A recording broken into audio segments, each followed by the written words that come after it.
Welcome to Educating the Human Potential, the podcast about optimizing education for a better society through a Montessori lens. My name is Nicole Coman. And I'm Biff, Maier. And in this episode, we're sitting down with Anita Hanks, Ascendant President of the Board of the American Montessori Society. And I'm really excited to talk with her about leadership. She's been a powerful role model and leader at her own school. And I think she brings dynamic leadership to the American Montessori Society. So I'm, interesting to hear her path to where she is now. She's such an inspirational woman, and I'm really looking forward to sitting down with her and talking with her and getting to know more about her journey.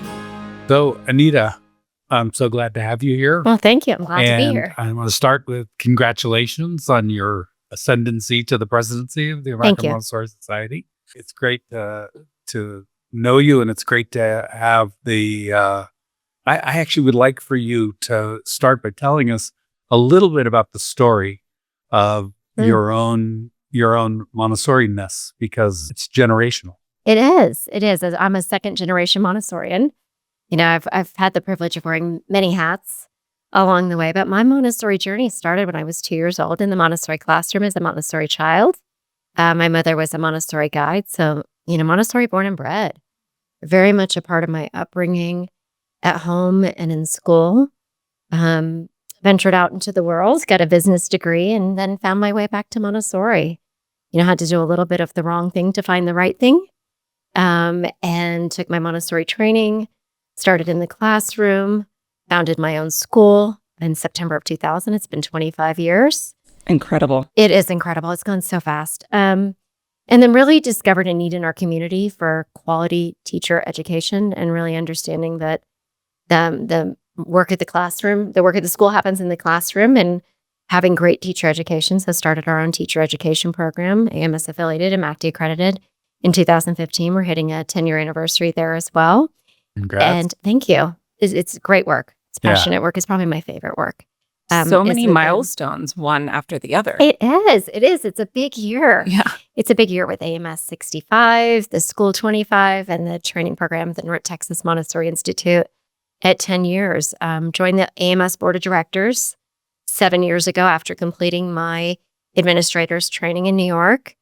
Met a lot of my Montessori mentors through that administrator's training. Ironically enough, I did the administrator's training after I'd already had my school for 16 years, but really been on this path as a lifelong learner myself, and joined the AMS board. And it's again a labor of love, and I love the organization. AMS is my home.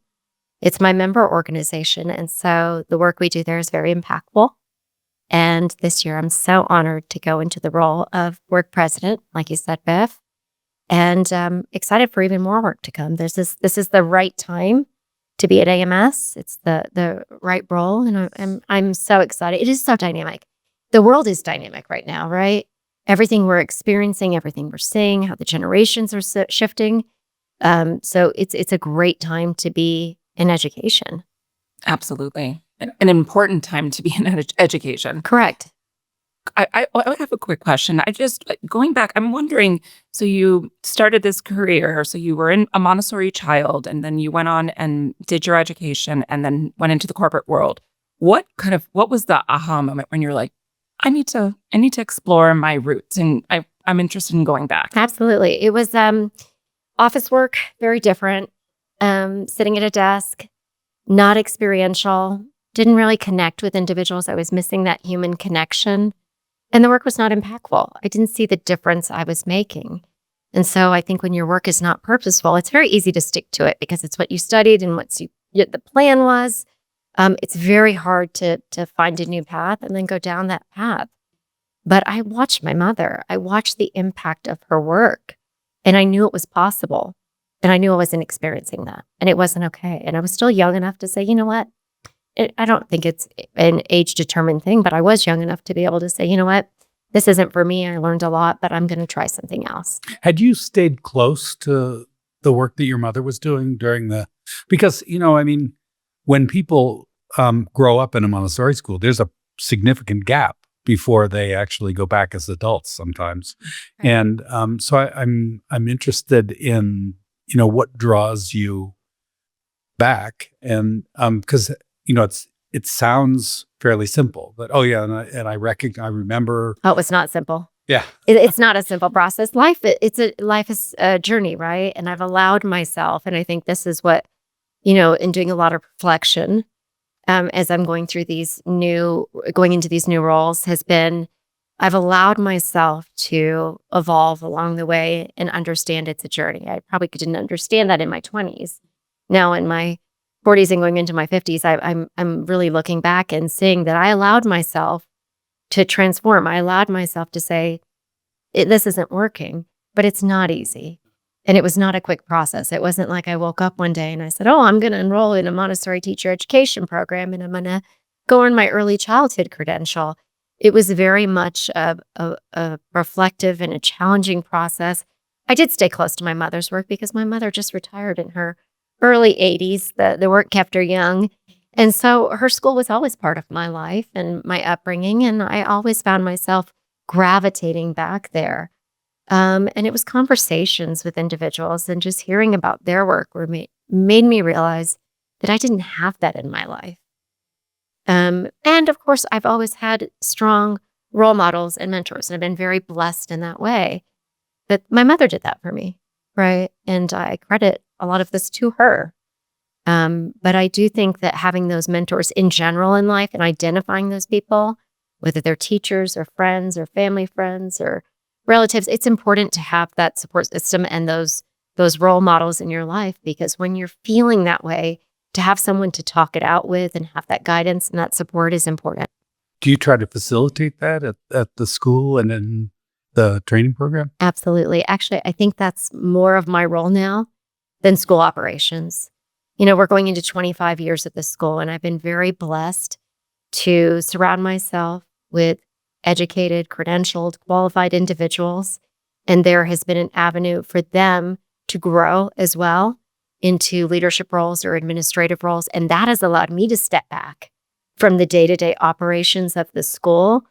I always thought my big work, my purpose, my cosmic task was to offer Montessori to children. And now I realize that is not my cosmic task. My cosmic task is to create opportunities for others to discover their cosmic task. So really, that is where I find the most joy. That is where I find my purpose and my passion. And even, at AMS, I find that that's what I do. I like to have conversations with people, and they stop me and say, I want to know about your journey. Like, I'm intrigued. How did you start a school? And how did you start a teacher education program? And I want to share that because I think there's opportunity for others to find their way. And if I can be a mentor or a role model or a support or an inspiration to them, then that's my purpose. I can only imagine that, building a team, and you seem so passionate about your team at your school, right? And having the right people and training the right people to allow for you to do the things that you want to do at the school, right? And then to inspire other people and to allow for them to learn and grow. What do you see in the next few years? Do you have like a vision for your school or some next steps that you'd like to take? It seems like you have a lot going on to begin with, but I'm just wondering. I do, but doing more drives me. One of my mentors taught me, if you're not growing, you're dying. So I'm always looking for ways to grow and saying, what's next? I like to celebrate when we reach a milestone always, because that's important too, but it is always what's next and how are we going to grow? So the teacher education program was a big step for us as a part of that what's next and that growth. Now it's full school accreditation.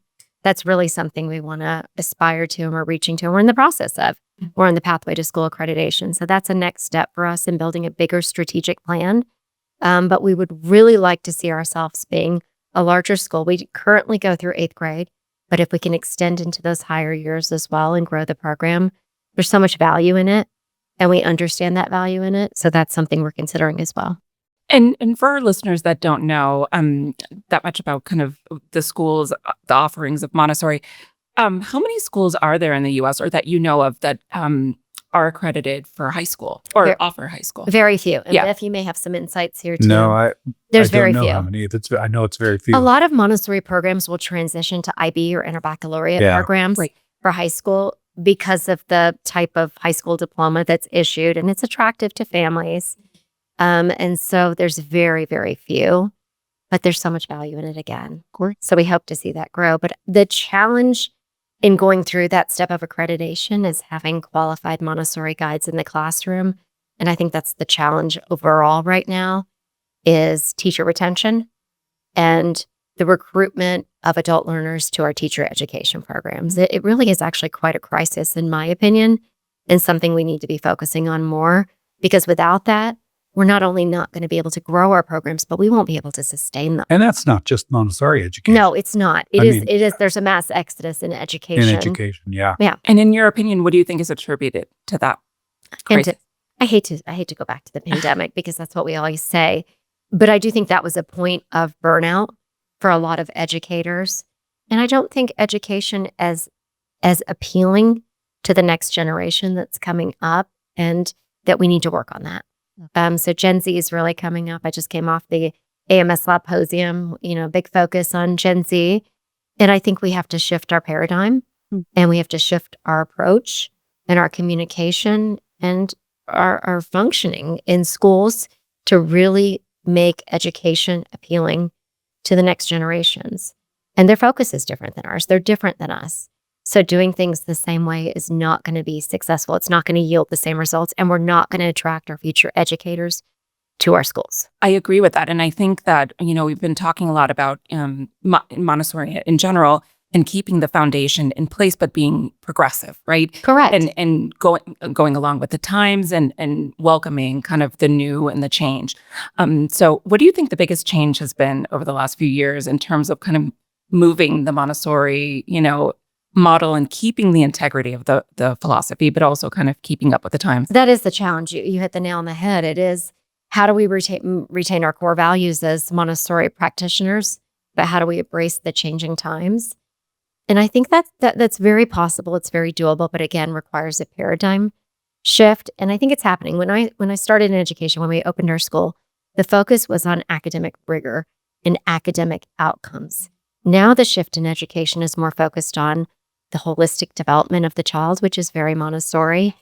So Montessori is much more relevant and accepted right now because of that focus on holistic development, the social, the emotional, where the child is in their development, really digging in, looking at the child or the student as an individual.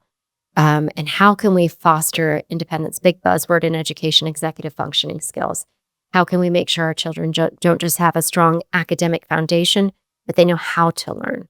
They have self-discipline, self-regulation, intrinsic motion. Yes, exactly.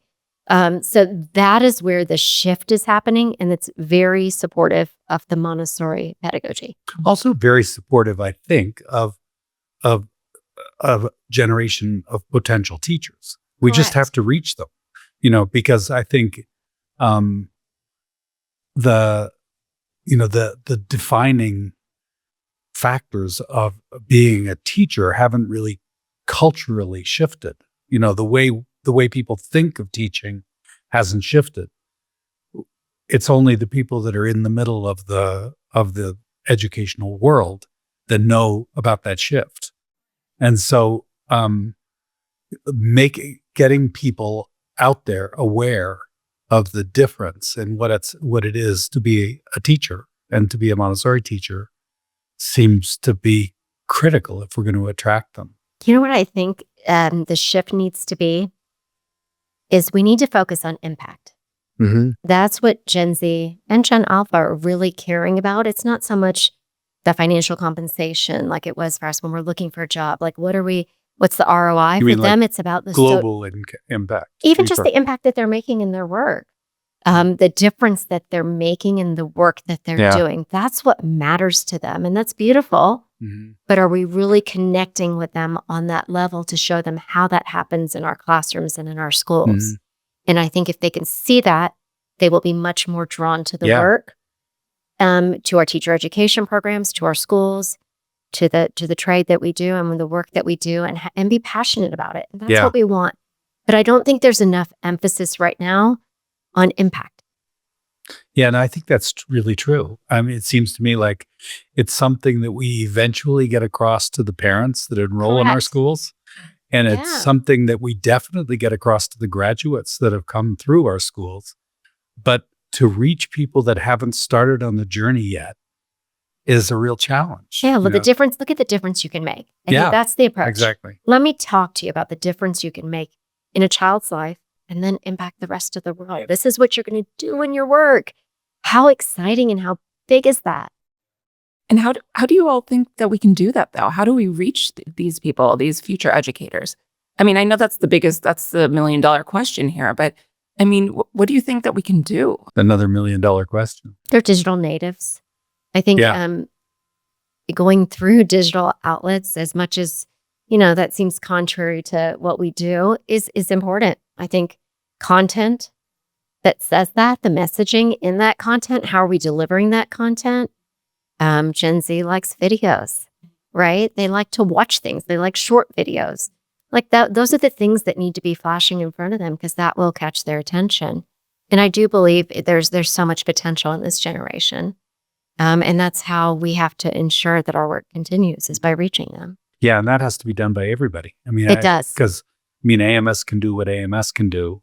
No, we but- all need to be doing it. Yeah, because the initial contact often comes to a website of a training program. Somebody expresses an interest. And at that point, that's the message they should get. Correct. Congratulations. You're on the first step of making a big difference. Correct.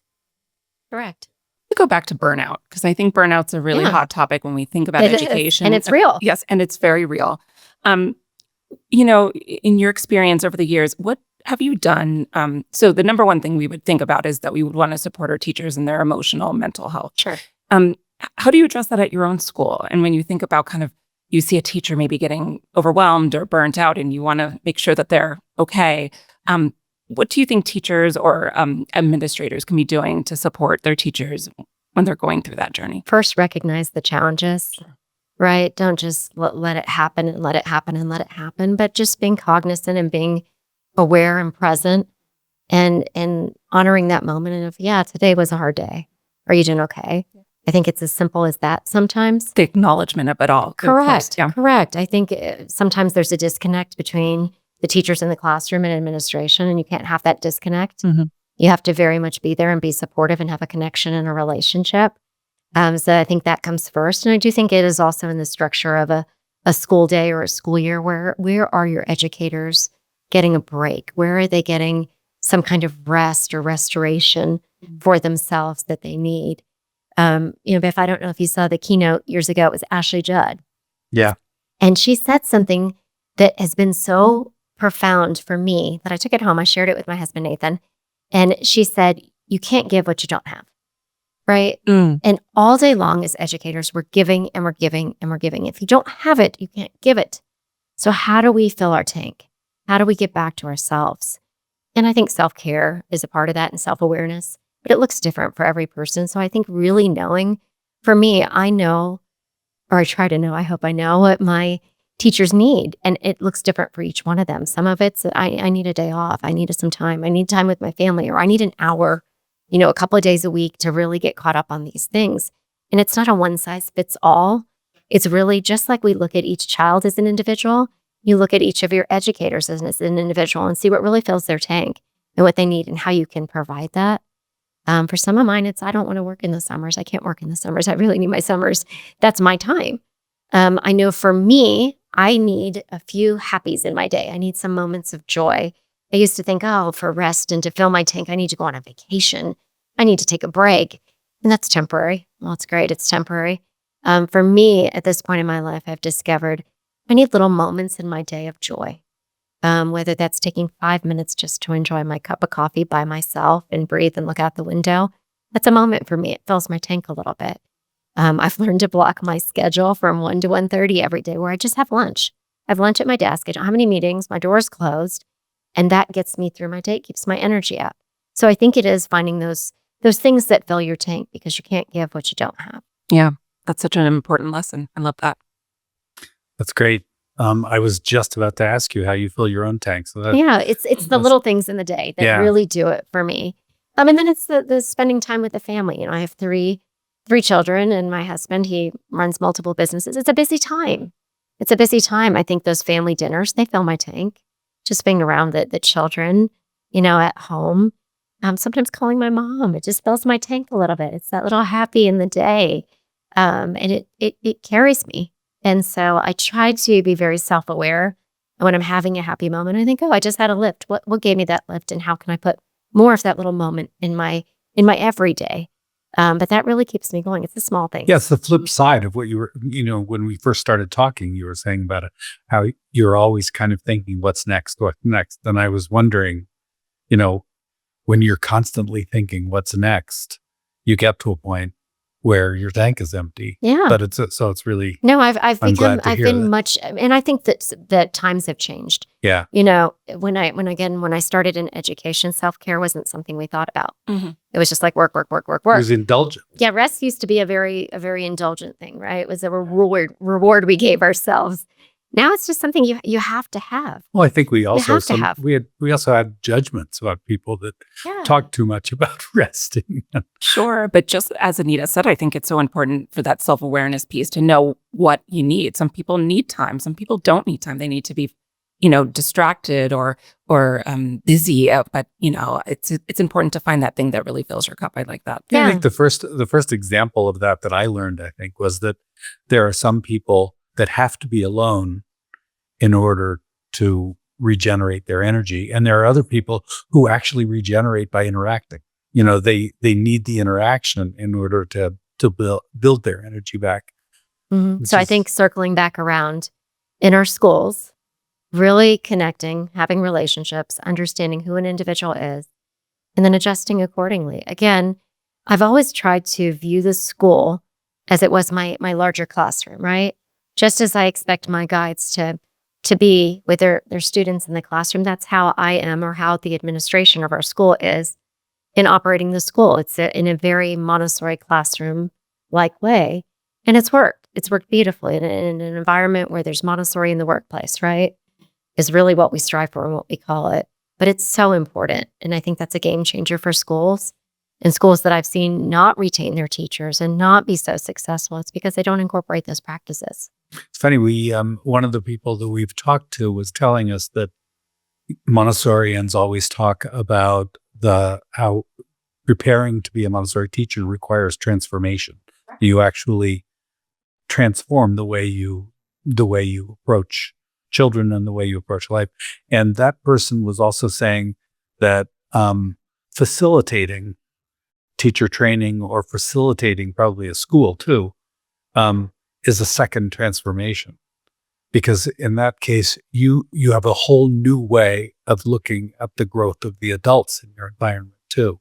Absolutely. And I think it's a continuous transformation. Yeah. It's not just a second transformation, but you just have to be constantly evolving and be open to that. And I know it's called a growth mindset, but I think it's so much deeper than that Agreed. in Montessori.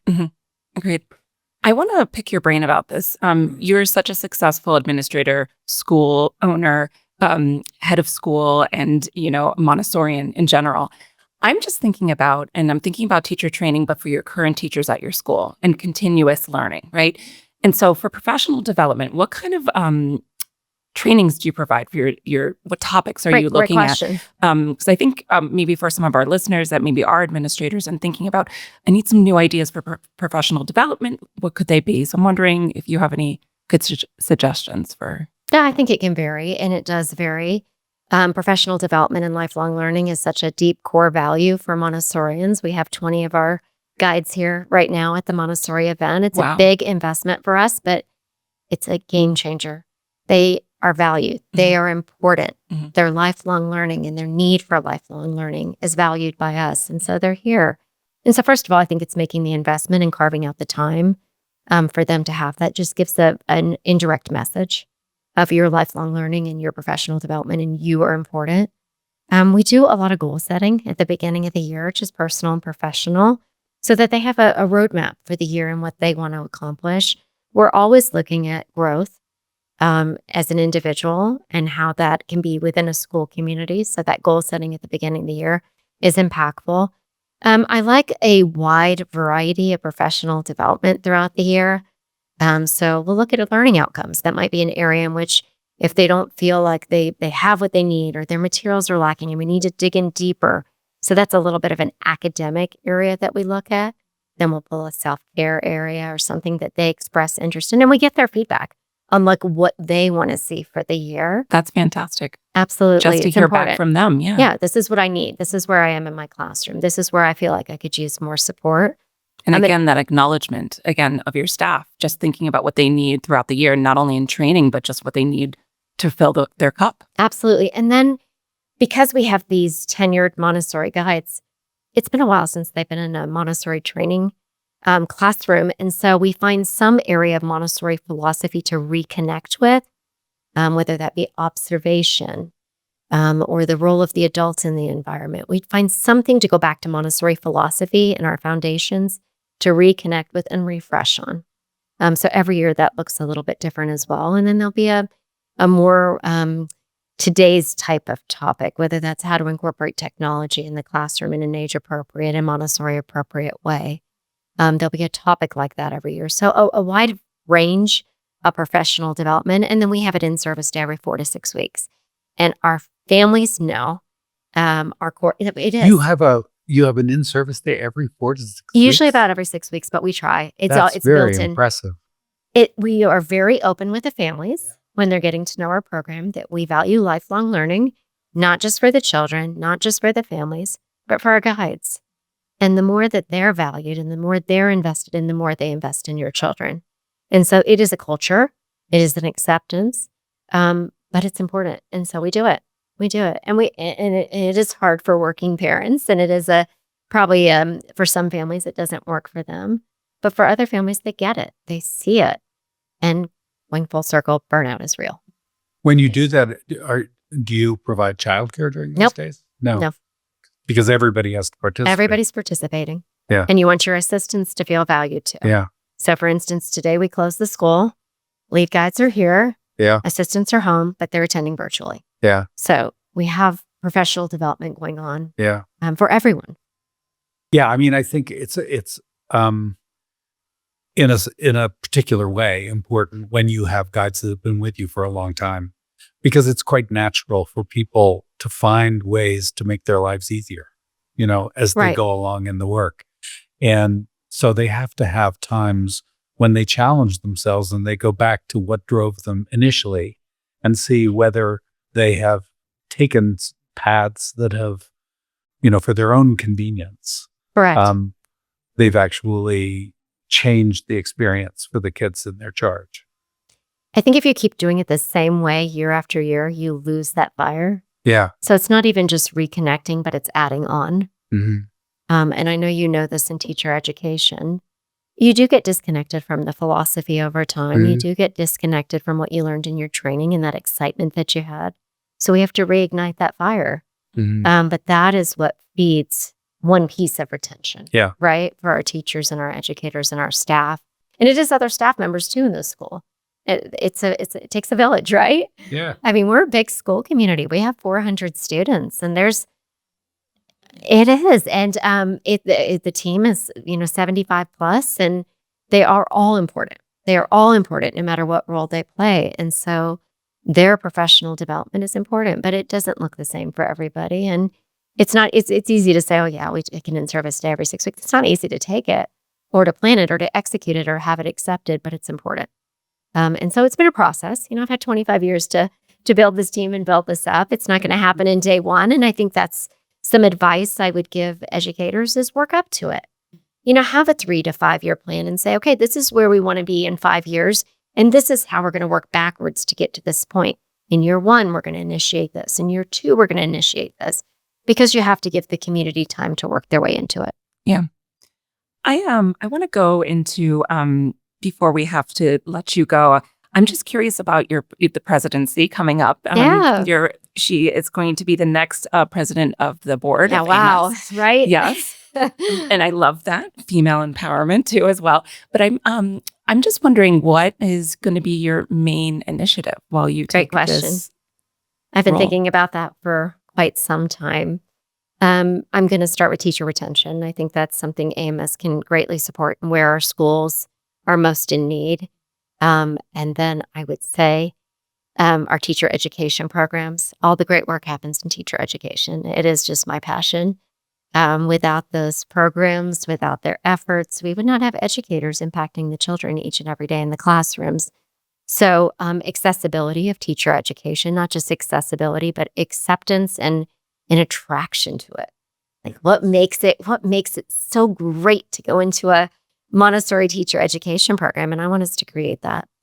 And probably the biggest one for me is community and community building. What I love about sharing my journey is not that I'm sharing my journey. It's that anybody could have done this if you stick with it and you keep pushing yourself. And my path is a path that I want to see others take.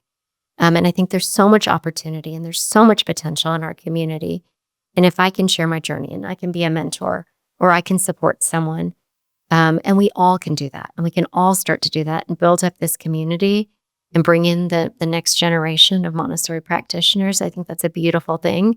And so my goal is to meet and talk to as many members as possible, visit as many schools as possible, and connect and really understand the needs out there, because AMS really does care about its members. I've been an AMS member for many decades, and Biff, I know you've been there too, and it's such a great organization. It's my organization, and so I would really like to see the work that we're starting continue and dig down deep and reach as far as we can, and for our members to feel supported and known and heard and connected with. And if I can facilitate, support that, be a part of that, that excites me. It really does. And it's big work. It's really big work. And I try not to let myself get overwhelmed by all the big work.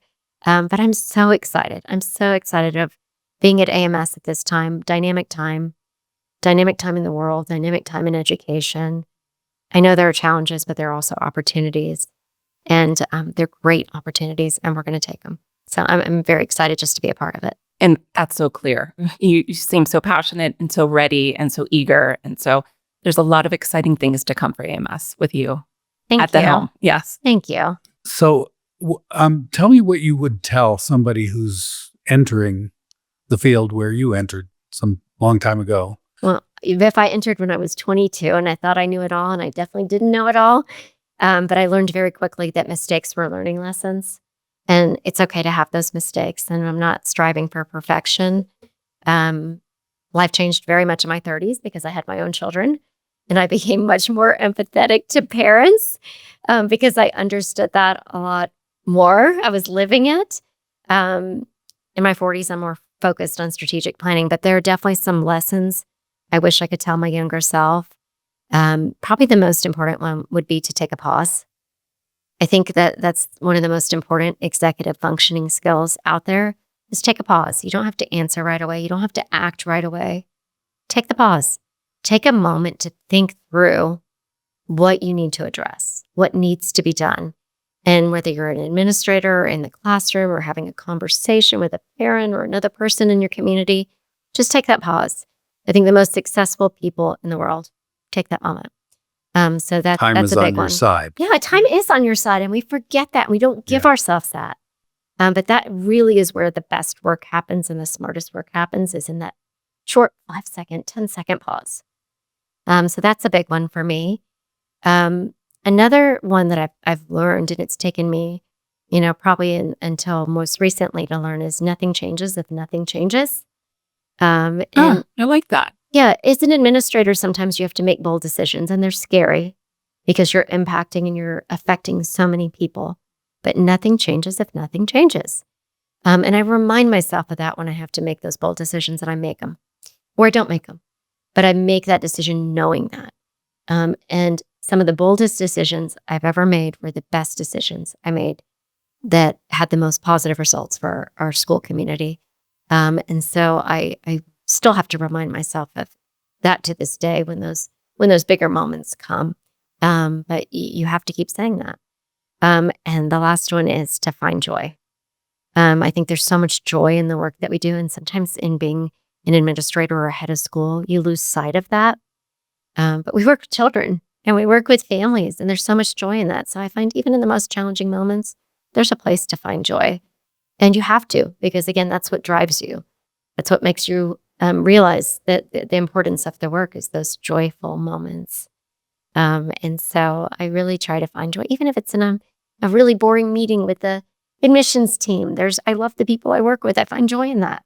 Like I enjoy the camaraderie. I enjoy the strategy with them. There's joy. There's joy when you walk through the school and you see a child do something endearing or cute or funny, and you have an interaction with them that just touches you. There's joy in that little 2-minute moment, passing a parent who's observing and getting a chuckle at the observation window. There's joy in that moment. So it is about reminding yourself to find joy. One thing that I think that I've learned is that you can trust people, and that transparency, like time, is on your side. That true. I think leadership often feels like it's important to protect information. Right. And I think more often than not, communicating about what's going on and being transparent about what the process is, whether it's a decision or whether it's a problem, brings the community with you. Because with transparency comes sincerity. Yeah. And you're real and you're connecting. And it's hard to argue with that. It's hard to see a difference in that because it really is just someone being real with you and explaining. And I think that is important. I agree. You are truly an inspiring leader. Oh, thank you. I'm really looking forward to your leadership. So am I. I'm so excited. I just can't say it. I don't know how to put it into words. There's so much joy in my heart, and I'm so overwhelmed. I've been stopped by so many individuals since Montessori Voices last night to say your journey is inspiring, and I'm so touched. I'm so touched. I really am, and I'm so honored to be in this role. And I still remember, learning about AMS when I was 3 years old, and it's surreal to me in some ways. It's very surreal that I'm here and that I'm doing this and I get to do this. Well, Nicole, what an inspiring leader, don't you think? Madam President. Yeah. She is incredible, and she's so poised and lovely and just experienced. And it was so interesting just to hear her journey. I think this episode is not only going to appeal to the Montessorians, but I think this is going to appeal to any educator because she has such a wealth of experience with teaching and being an administrator and being a head of school and building a school. And in my opinion, and just kind of from the outskirts of the Montessori world, a visionary. I mean, she just seemingly gets it, and she has so many plans for her presidency for the board of AMS. Yeah, she sort of personifies for me caring. The way she expresses the care she has for her teaching staff, the way she expresses her care for the children in the school, but in this new role, the way she expresses the caring for building a new generation of Montessori teachers, which is a major teachers challenge in general. right now. Teachers in general. Mm-hmm. She seems like she really gets it. Yeah, I think she gets who this generation is and what needs to be said in order to get them to recognize the opportunity that is teaching. If you're enjoying this conversation as much as we are, following the show on your streaming service really helps more people discover the podcast. Thanks so much.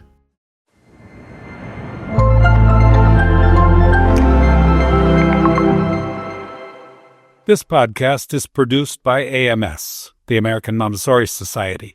However, the views that are expressed belong to us and to those of our guests. They do not represent those of the American Montessori Society.